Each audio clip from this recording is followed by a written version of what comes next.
అందరికీ నమస్కారం అండి. రేపే కదండి వినాయక చవితి.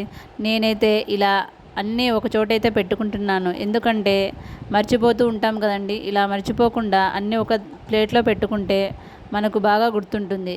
చూడండి నేనేం పెట్టుకున్నానో ఒకసారి చూసేద్దాం. ముందుగా కుంకుమ, పసుపు, అగరబత్తీలు, గంధము, ఆకులు, ఒక్కలు, కర్పూరము, ఒత్తిపత్తి, అలాగే 3 రకాల పండ్లైతే నేను తీసుకున్నాను. అలాగే వెలగపండు, మొక్కజొన్న పొత్తు, చెరుకుగడ చూడండి.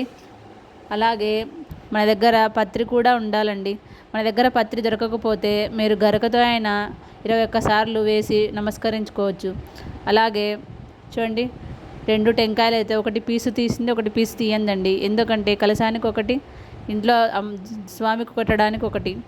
అలాగే చూడండి పూలు, అలాగే మామిడాకులు, స్వామివారిని పెట్టడానికి ఒక పీట, చూడండి వినాయకుని విగ్రహము. చూడండి నేనైతే మట్టి వినాయకుని అయితే తీసుకున్నాను. మీరు కూడా ఎకో ఫ్రెండ్లీ వినాయకుని అయితే యూస్ చేయండి. చూడండి ఇలా ముందుగా సామాగ్రి రెడీ చేసి పెట్టుకుంటే రేపు క్విక్గా చేసుకోవచ్చు.